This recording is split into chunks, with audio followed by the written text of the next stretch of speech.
Hello, scrappers, recyclers, and investors who are interested in businesses that revolve around the world of scrapping and recycling. Welcome to Shark Scrapper Live, where we talk about things like precious metals and industrial metals and the business kind of stuff that goes around the world of scrapping. It is great to be here. Man, oh man, has it been a hot week here in Northeast Florida? Oh man, I tell you. I think I was doing a lot of sweating, a lot of sweating. Hey, great to see you here, Scrapping Irish Gas, see you scrapping, electronic scrapper. As always, wonderful to see everybody here. We've got some interesting stuff on the plate today, so we're going to get right into it, starting out with our precious metal discussion. And we are diving right into the APMEX gold chart. Now, remember, I am not sponsored by APMEX. It is just a company that I have used to buy and sell bullion and other physical gold products. Scorpion Metals, welcome to the show. That's why I use them. Although, hey, if anybody from APMEX watches this on the replay and you want to talk about sponsoring me, come on, let's have a chat. So yeah, gold is down. Look at that. It's down 0.22%. And if we look at if we connect from the beginning of the 24-hour period down, yeah, that's not good news. Let's look at the 3-day. Let's do that and then do that and then do that. Got to get the buttons right, Sharky. So we can see that in the 3-day period, we're down 0.26. Now, what's interesting about that is you can see gold was kind of hanging out here, but going down a little bit, and then we kind of got down in this little valley, tried to climb back up before we fell back down again. So it kind of makes you wonder what in the world is going on here with gold this week. If we look at the week, here we can see that it is up 1.5, but again, what did we have? We had this sort of plateau with a slight rise to it here, and for the last few days we've been relatively flat, with a bunch of ups and downs in there during the week, but nothing great going on there. And if we look at the month, we can see that gold is down just a little bit from where we started to here, but we're up relative to this overall trough that gold was in. And then if we look at the 3-month, we're down again. This is not looking great here, being down again for the 3-month period. What are we looking at for year to date? Year to date, we're up 7%. So, that's not bad. And then if we look at the 5-year, we know we're up for the 5-year pretty nicely here at 50%. All right, so let's get back here. What's going on? We're down here for the week. We're down for the month, up for the week, down for the 3-day. Why are we going down like this? Well, what's happening here is it's the rally in the U.S. Market, right? Interest rates go up, so people are not investing in gold because they can get more money. They can get better interest returns in other places, so they're putting their cash into other places where they can get better returns.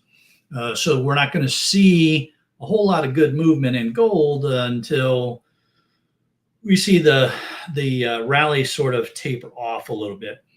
When I was looking at this, I found an interesting article from back in April where they were talking about how gold could actually get down to 1,700 at the rate with the interest rates climbing. So if we look at, let's see here, let's look at the year, and let's see, when were we last at 1,700? So that's here. So back in November-ish of 22 was the last time we were down to 1,700. So There are some people who are concerned that gold could go down to 1,700 if they keep raising interest rates here. So, man, that would be ugly. That'd be really ugly. I don't know. What do you all think? Are you worried? Are any of you worried that we're going to see gold dropping off?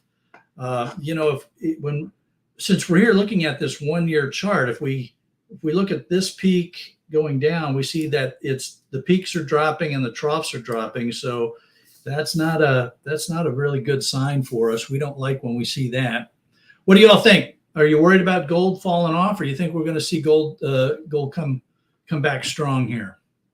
GCR, welcome to the show. Great to have you here. So let's see, Jose, welcome to the crowd. I don't think I said hello yet. So he's sitting at home taking the day off from all the gold on the streets. Yeah, I hear you, man. I hear you. And Scorpion Metals is got a very interesting perspective. I like this perspective here. I hope it falls so I can buy some. You know, I tell you, this is true in the metals and in stocks, right? You want to take advantage of those downturns so that you can buy up some more positions. I'm always looking at the companies that I own stock in, or when I'm looking at silver and gold, for the prices to go down to certain points, because that's when I will buy. And then, that's how you're going to make your money, right? Is when you buy it when the prices are low. So yeah, that's a perfectly valid position to have, man. Absolutely. All right. Well, the other thing that I would say is that from the perspective of scrappers, we should not expect to see a whole lot going on with prices for our e-waste, which is mostly driven by gold. These fluctuations that we're seeing aren't that great that it would drive down the prices necessarily, unless it starts to spook some of the buyers. But at this point, we're probably I would think prices are probably just going to hold for a while here. My statement would be, if you've got boards and things and you're ready to take a load in, get a load in. Keep it moving. Keep it moving. That's the usual way that I approach these things too. I keep my cash flow going. I hold back a little bit for strategic reserve, but I keep stuff moving because it's just too hard to try to play the highs and the lows. All right. Well, we are going to move on to our safety discussion for the week. And as you might imagine, as you've seen any of my videos this week, I felt that it was really appropriate to take a deeper dive into heat-related illnesses and heat concerns. So those of you that have seen my videos recently, you see me sweating a lot because it's been very hot here in Florida. And with the humidity, we get what's called a wet bulb temperature that makes it feel like it's much hotter than the dry bulb. So the dry bulb is what your thermometer would tell you. And we've been in the low to mid-ish 90s throughout the week. And then the wet bulb is when you literally, the way it's called a wet bulb, because literally you would put as meteorologists, we would put a piece of cloth on the bulb of the thermometer. We would wet it, we would spin it around and let some of that evaporate. And then we would look at the temperature difference to tell us how much moisture the air can absorb. And that gives you your wet bulb temperature. Now, what that means to us humans is that when it's very humid, we cannot cool off as efficiently because we cool off by sweating. The sweat evaporates, and that's what cools us off. Well, if it's very humid, you cannot sweat, and therefore you cannot cool off as efficiently. So a hot, humid environment is really hard on humans. Now, if you're living out in the desert somewhere, it can easily get over 100, 110. We've seen that in the western U.S. states. Because it's drier there, those people can cool off a little more efficiently than they can here in the Florida humidity. And so you get, it's not as uncomfortable. Now, it can still be dangerous. 110, degrees is 110 degrees, right? That's really freaking hot. Okay. So it can still be dangerously hot. But it can still be dangerously hot here in Florida and still only be in the low 90s. So you got to watch out for that. HH Recycling, welcome to the show. Great to have you here. And there are things that you can do to help mitigate what goes on. So you've got two things that are going on with humans when you're talking about heat, right? So the first one is just the temperature. What is the environment, the temperature of the environment that you are in, and relative to your human body temperature, and can you cool your body so your internal temperature doesn't overheat. Then there's exertion stress. So if you're just sitting in a hot, humid environment, you're not generating as much of your own heat energy because you're not working. But when we're out scrapping and collecting material and loading our trucks and things of that nature, we are exerting energy. We're using energy. We're exerting force. We are literally heating up our bodies. And it becomes more difficult, therefore, to regulate the temperature of our bodies. So when you're out scrapping in the heat, especially if it's a humid kind of heat, you want to slow down a little bit. You want to take more breaks. You want to make sure you're drinking a lot of fluids. And then don't forget to things like cooling cold, wet towels around your neck to help accelerate the evaporation to keep you cool. Keeping a hat on to protect yourself from the sun, but that can also make you feel a bit cooler when you don't have that sun cooking down on you. All of those things can help. And then the other thing is, sometimes you just got to get yourself out of the sun and into a cool place, let your body recover a little bit. Now, the other piece of recovery that is very, very important is to cool down at night. So when you're done working for the day and you're in your house, relax, let yourself cool down. That's a very important part of your body's recovery process is resting in a cooler environment so that you can recover from the heat that you experience during the day. If you are out in the heat and if you're with someone and you notice this, or if you pick up on it yourself, you want to take action right away. And that is, if you stop sweating, if you're out and you're hot and you're sweaty and then all of a sudden your body stops sweating, that's not a good sign. That means that you're definitely going into a bad place.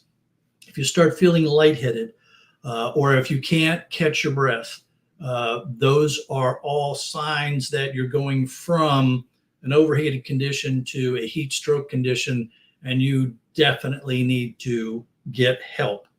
If you're with somebody and you see that that's happening to them, get them in a cool place, get them some fluids. If they start speaking somewhat incoherently, call 911, because heat stroke can be very dangerous. So no kidding, watch out for this heat because it can be extremely dangerous.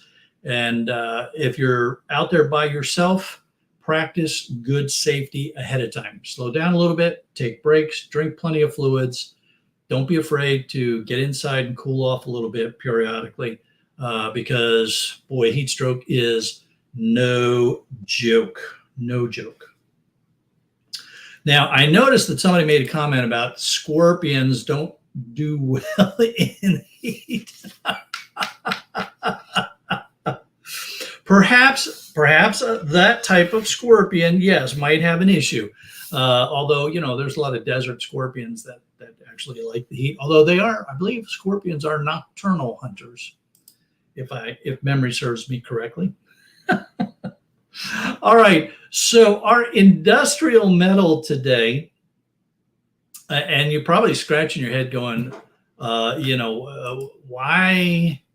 did Sharky pick lead for the industrial metal discussion today? Well, I have a short that's out right now that shows 545 pounds of lead sheet that I picked up from one of my clients. He got it from somebody else. Oh, there's a Temu advertisement. Sorry about that. All right. So my contact, he's an existing client, and he has a lot of friends and stuff. And so anyway, this other guy ended up with all of this lead sheet, and my client got hold of it, and then he decided he wasn't going to do anything with it. So he asked me to come pick it up. So in my short, you'll see the back of the Sharkmobile has a bunch of lead sheet piled up back there. And yes, I went and weighed it all out, and it turned out to be 545 pounds of lead sheet. So that's kind of a scratch in my head. And I was thinking, gee, I wonder what I'm going to get for that. So we are looking at lead. That's why we got to talking about lead. I'm curious to see what lead prices are in your neighborhood. I'm going to take this in next week, so I don't know what my local market is paying yet, but I will find out when I get there. So hopefully it's not too terrible. But let's see here. We've got lead spot price is 95-ish, 96 cents a pound, 0.9585 a pound. And it's down just a little bit for the 24-hour period here, but you can see we were up, down. You know, this is not that concerning. This is a little bit more concerning here. We see that the lead prices for the 30-day spot had dropped, and then they were coming back up again. But what is that? That margin is they went from $1.01 a pound down to 93 a pound. So that's not a whole lot of movement in lead, you know, to get too terribly concerned about. Let's see what's going on with the 60-day. So 60-day, we had this nice high here that we saw up in this 30-day, right? And then here's this drop and climb. This is what we saw in that 30-day.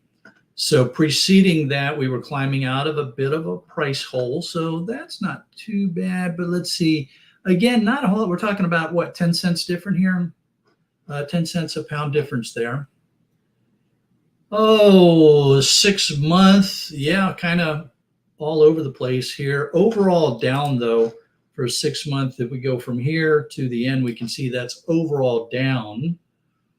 But we've got this weird signal where we've got these two peaks up here, and then we've got this line of peaks down here.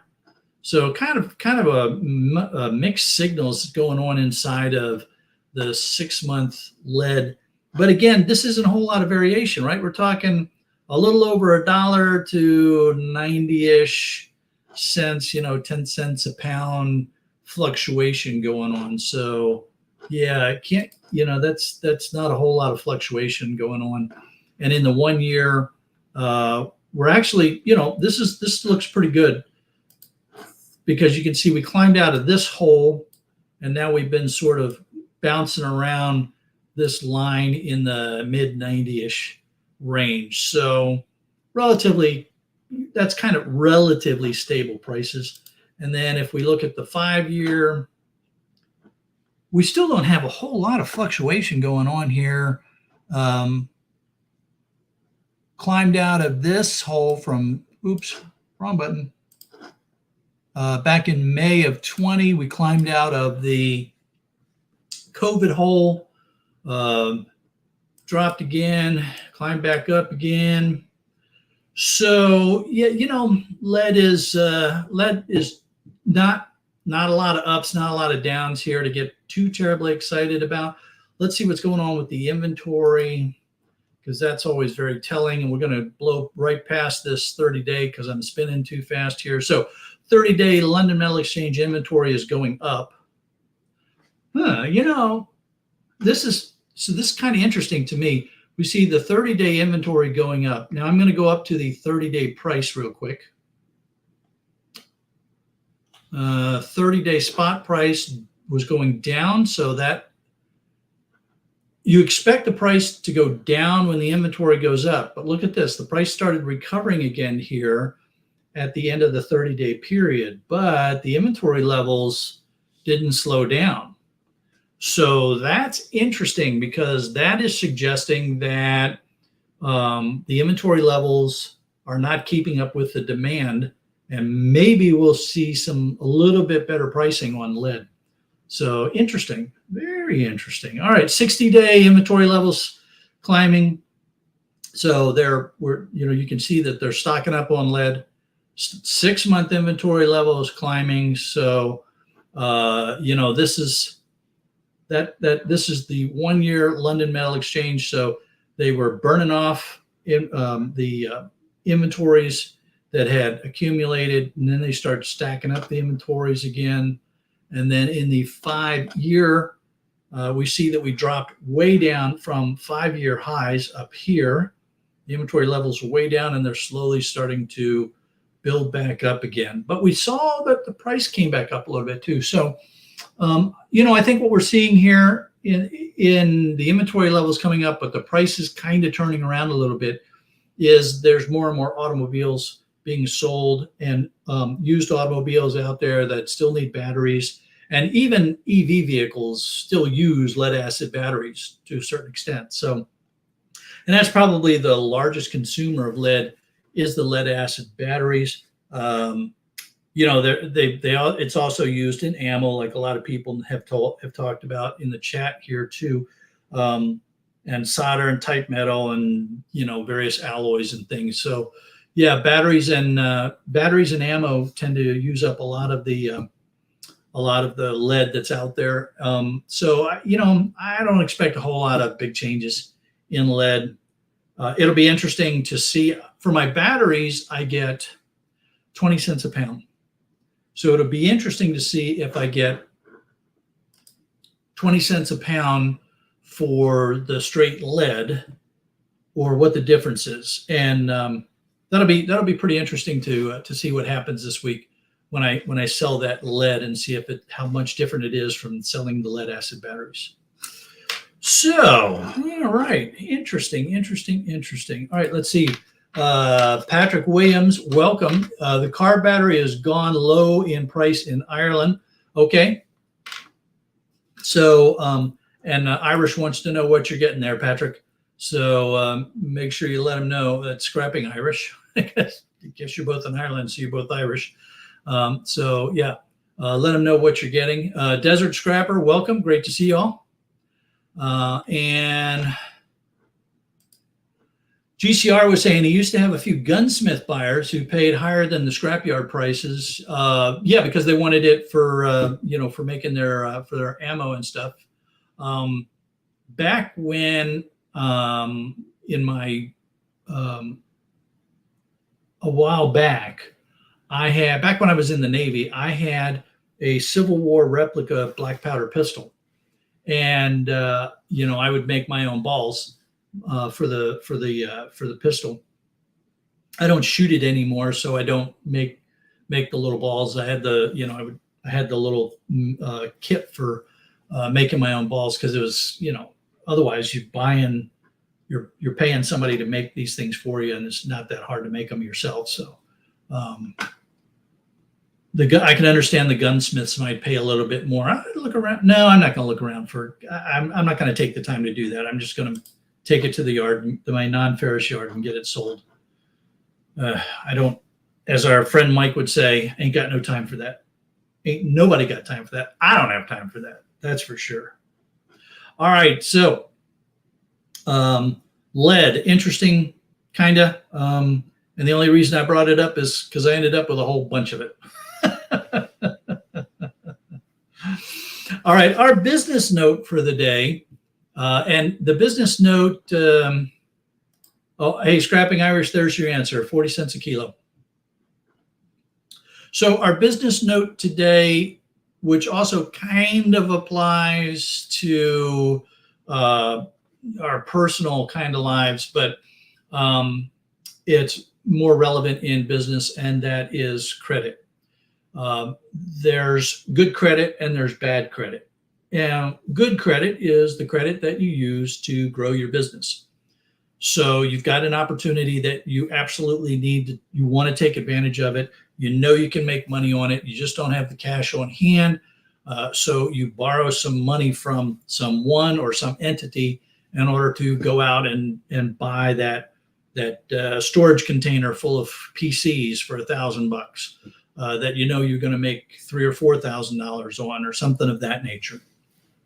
Now, depending upon the size of your business, you may find that you need something that is referred to as a line of credit.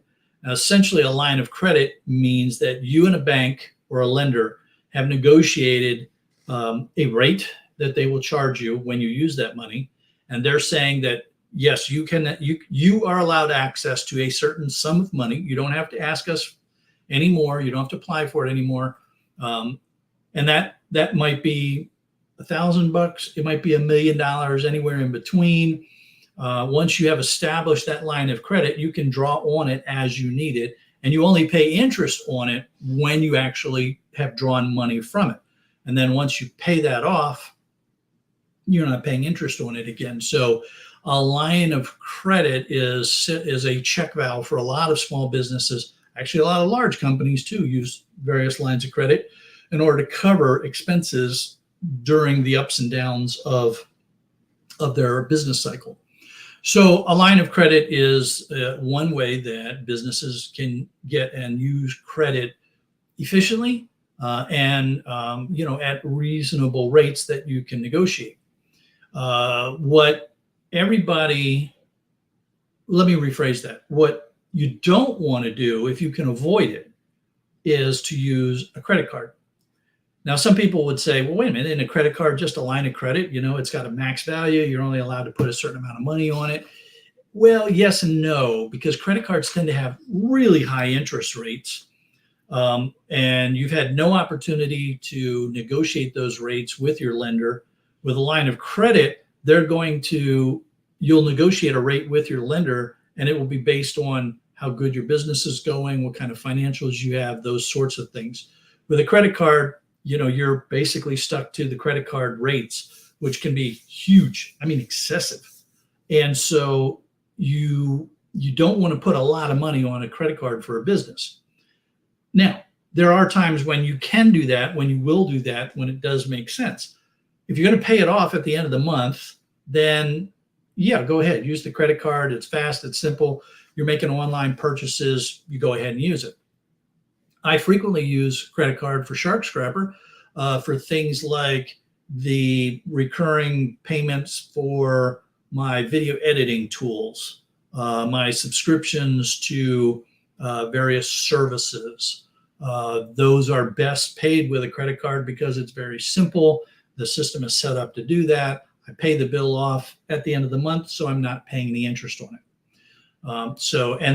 And those tools that I'm paying those recurring fees for are tools that I use in the course of doing my business. Plus, I pay off my utility bills. That's all set up to pay out without any trouble.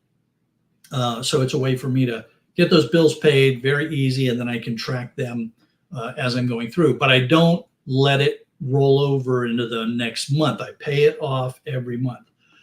So it's a part of my financial tracking. And then the other way that you can get loans or access to credit in a business is small business loans and other type. That's usually larger dollar values, and that's for some sort of significant kind of capital investment that you're going to make. You're buying land, you're buying building, you're buying a forklift, and you need some serious money to do that. So that's when you go for those small business loans or other loans. Now, frequently that requires that you put up some sort of collateral, right? So you might have to personally guarantee that loan, which means, you're putting up whatever equity you might have in your home or something like that. So you got to be careful there.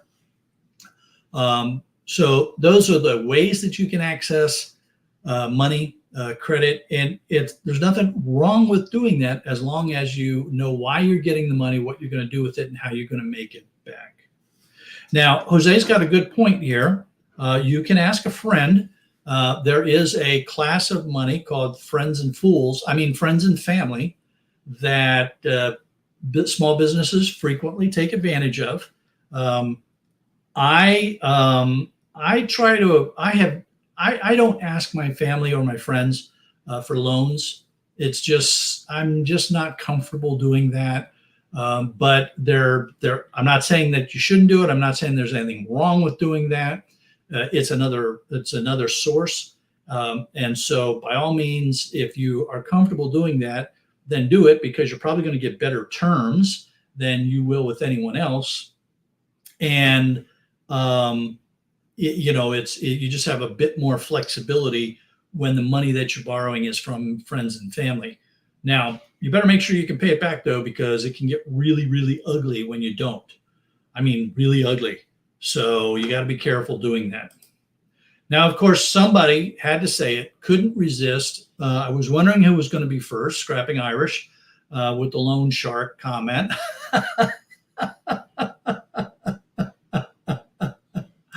Oh, man. An electronic scrapper is saying I should get a loan to put AC into the shark cage. Man, not only would I have to get the loan to put in the AC, but I'd have to get a loan every month in order to pay for it. Oh my God, I can't imagine how much my utility bill would be if I was running some sort of AC system in the shark cage. But I have to admit, it would be nice sometimes. But yeah, it's not going to happen. I'll keep the fans going. The fans keep enough air moving that I can remain somewhat comfortable. Let's see. Can someone loan me 2.5 kilos of desert sand? Oh, man, desert scrapper. All right. So, again, with business, credit with business, there's nothing wrong with it unless you're doing it for the wrong reasons. So good credit versus bad credit, and understand what your credit options are so that you can, work it accordingly. All right. So let's see. Jose here. I am Bank America to all friends and family, and they laugh at me when I take out the contract with a 180 no interest. Okay. All right. Well, no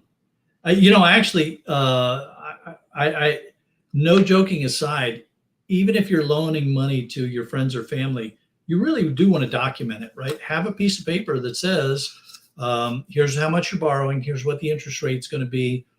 This is how you agree to pay me back. Because once I know it sounds weird. Why would you do that with your friends and family, right?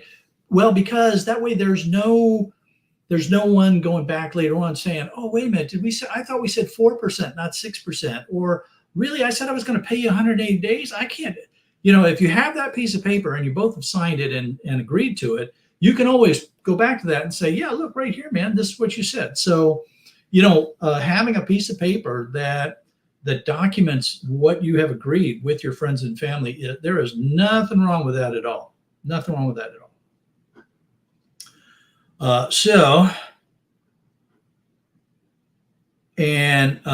We're kind of bouncing forth between comments here because, okay, now we're back on the AC, the loan for the AC. So have I thought about an evaporative cooler? Yeah, I have, but I don't really think I needed that. Once I get the air moving in the shark cage, it's usually fine.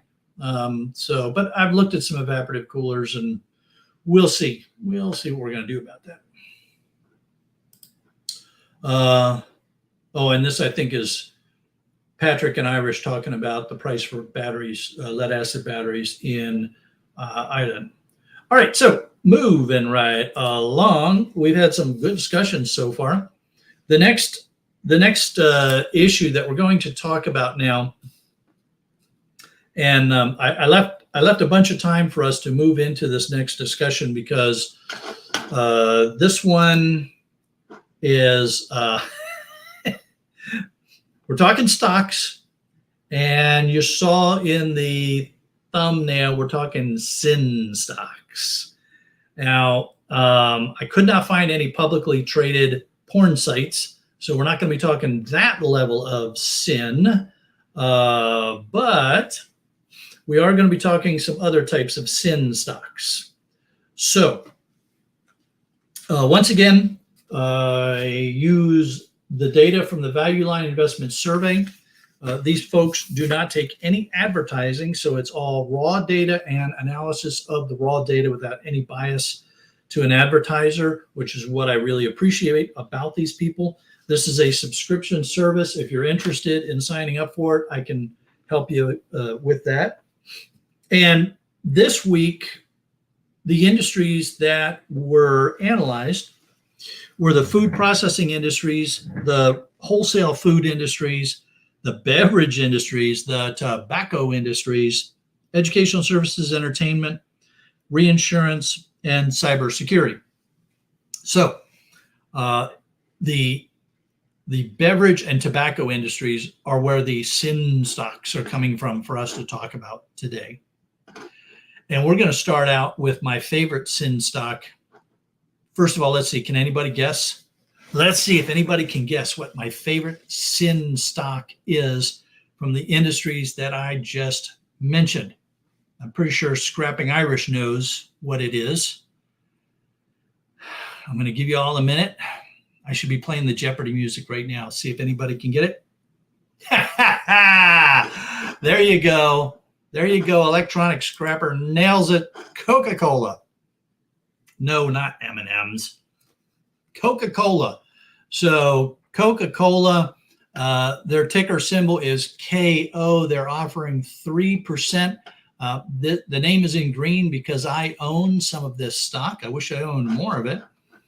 And we can see that 3% is based on a share price of $60.58, valid as of the 14th of July. So pretty current data here.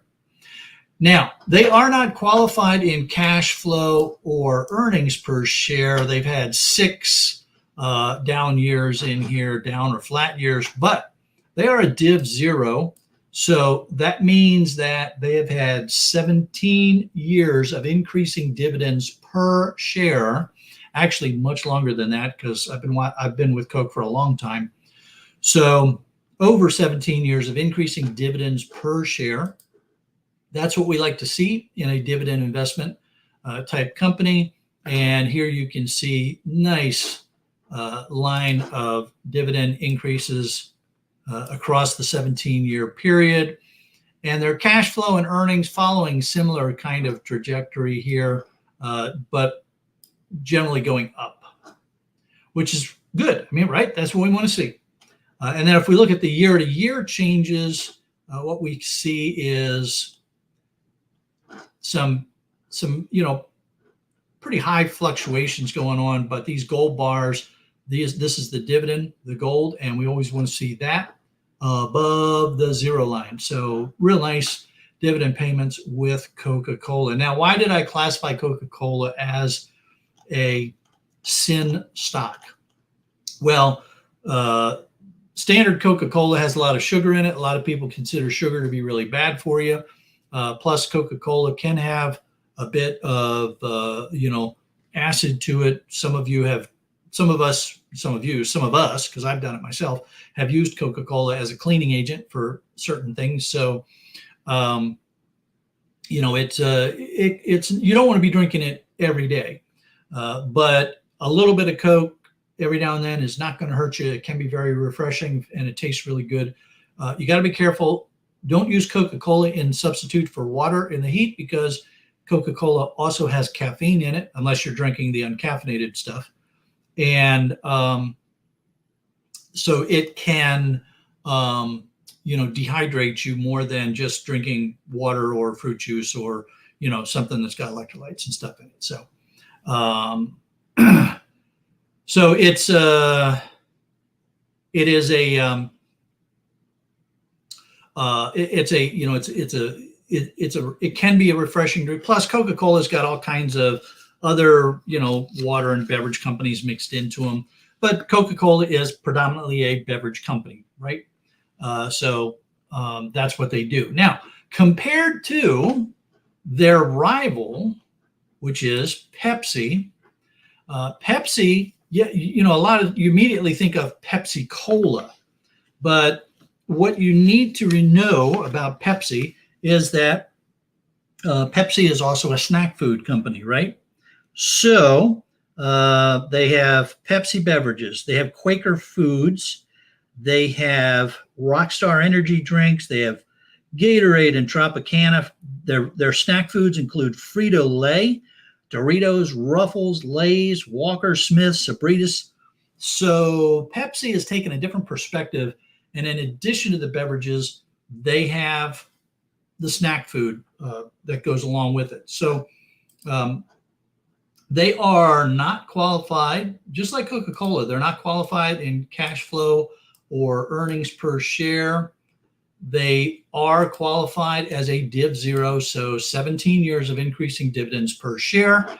And yes, it's been longer than 17 years. So they've been paying out pretty well for the long haul. Now, their yield is only 2.8%, but that's on $185.60. Now, think about this for a minute. Coca-Cola, your share price was over here. I'm going to flip back to Coca-Cola real quick. Coca-Cola was in the 60s, right? Low, 60.5. So, $61 a share. And Pepsi is $185 a share. The interest rates are pretty close. Coke at 3%, Pepsi at 2.8. So yes, you will, if you bought one share of Pepsi, you would make more than one share of Coke because it's 2.8% of $185. But you got to come up with $185 to buy that share. So there's a bit higher point of entry, like 3 times as much when you're buying Pepsi as when you're buying Coca-Cola. So just keep that in mind. The trajectories look pretty similar. Coca-Cola had a bit more variation going on here in the cash flow and the earnings per share, but both of them have pretty nice steady trend for their dividends per share. And remember, when I talk about these stocks, I'm not talking about, do you like to drink Coca-Cola versus Pepsi, or do you like eating the snack foods? When we are looking at companies, and this is the interesting thing about the sin stocks, right? Is at what point do you draw your line about what you're going to invest in, even if it might be a really good company from a business perspective, from an investment perspective, but they just cross the line when it comes to, what it is that the company does to make its money. And that takes us to the next one of the sin stocks that we're going to dive into, and that is a company called Universal. The Universal Corporation, formerly Universal Leaf and Tobacco. It's the largest leaf tobacco exporter-importer in the world. It's engaged in purchasing, processing, and selling of tobacco to the cigarette, pipe, and cigar manufacturers. So they just sell tobacco. They move tobacco all over the world. And if you look at them from a business, they're not qualified by cash flow or earnings. They are qualified as a Div 0. And look at this. That's a dividend of 6.4%. And it's on $50.58 a share. So that's twice the dividend that you would get from Coca-Cola or Pepsi, and at a lower price point. But what you have to ask yourself, and there's no judgment here. I'm not saying, one way or the other. It's, are you okay with being part of the tobacco industry? Or is that a line that you won't cross, that you don't want to be a part of that because of all the hazards and dangers associated with tobacco and smoking? So, it's that interesting question. And Gaz, you've nailed it right there. Gaz is saying morals versus money. So, you gotta ask yourself which way you're going to go. Apparently it's easy for Gaz because he has neither.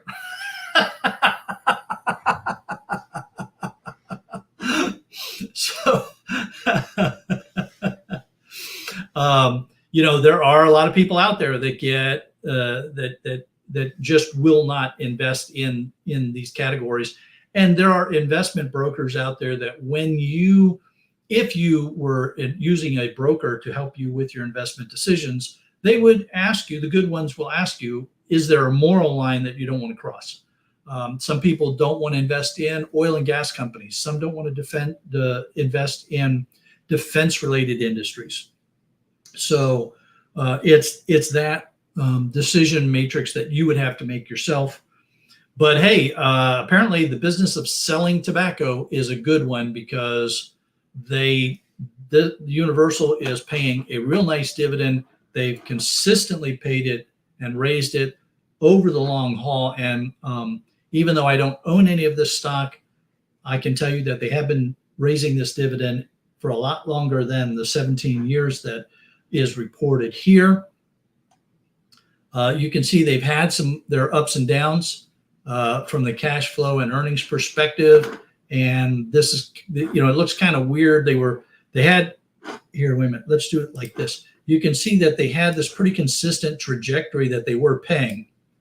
And then all of a sudden they decided they were going to jump it up a little bit. And then they were back going to a similar kind of trajectory for the interest. But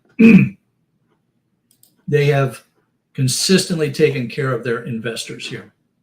And, if you are just playing this purely, if you're one of these people that says business is business, then you would give this company serious consideration. Now, there's another company that is an interesting player. Now we're going to jump out of the tobacco industry and we're going to go over to booze.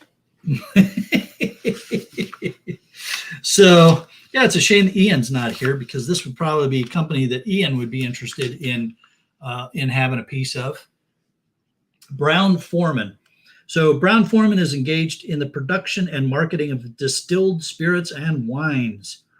Their brands include Jack Daniel's, Finlandia, and Korbel. In the U.S., they sell spirits either through wholesale distributors or directly to state governments for those states that have controlled sales. Now, for those of you that are not from the United States, you may not know this. Hey, Mike, great to see you here. In the United States, some of the states control liquor sales by having a state company that sells the liquor. They're frequently called ABC stores. So you're actually buying it from the state.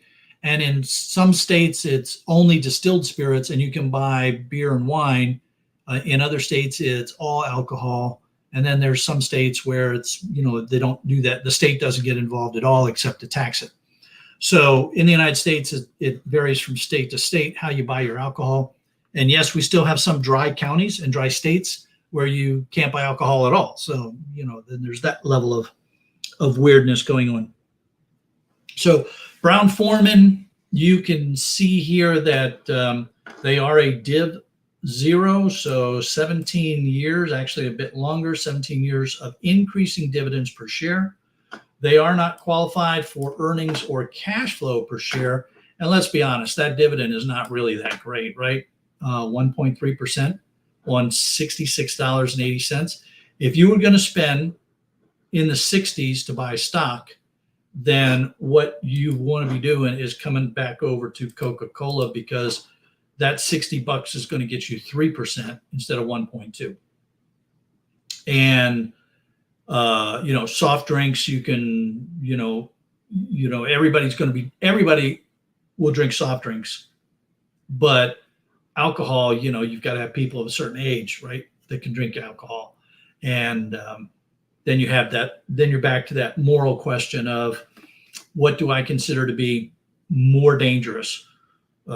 Sugary drinks that can lead to diabetes, or alcohol that, can lead to alcoholism or kill you, or, well, I guess you could also get diabetes, right? Everything in moderation, I suppose. So that's why I'm calling this the Sin Stock episode, because we've talked about the snack foods, the sugary snack drinks. We talked about tobacco. We talked about alcohol. And there's other alcohol companies, of course, that were listed. I picked this one because they are qualified under our criteria. But to me, it's not a worthwhile investment. If I'm going to spend that kind of money to buy shares, I'm going to do it with Coca-Cola because I can make more money with Coca-Cola. So, what do y'all think? Do you consider Coke and Pepsi to be sin stocks? What would you buy? Are you going to go give consideration to buying stock in Universal, where you can spend less than you would for Coca-Cola shares and get 3 times as much interest? Or is that a bridge you're just not willing to cross? Investing in stocks is a tough one, because you are technically an owner of that company, right? You own part of that company when you buy stock in that company, and that you have to be comfortable. And the way I always look at it is, when I'm buying a stock in something, am I comfortable telling people that yes, I own that stock? Yes, I'm a part of that company, even though I'm a very tiny little piece of that company. Am I a part of that company? And I don't mind telling people that I'm part of Coca-Cola, and it's I don't always agree with all the business decisions that Coke has made over the years. But you know what? They haven't asked me to make a lot of those business decisions. Now, they do ask me to vote on things every now and then, because I am a shareholder, right? So I get these things that I have to vote for, but that's a different story. All right, so Gaz says Universal, 3M, and Coca-Cola are my 3 main stocks. Oh, okay. Well, very cool. Very cool. Then you know what? You're doing really well, because those 3, from a dividend perspective, those are good stocks. We've talked about 3M in the past. We just talked about Coca-Cola and Universal. So yeah, those are good stocks, Gaz, from a dividend perspective. So yeah, you're probably doing pretty good there. Everybody, if you need a loan, talk to Gaz. Make sure you fill out the right paperwork. I don't know what he's asking for interest, though. He might be wanting something a bit steep.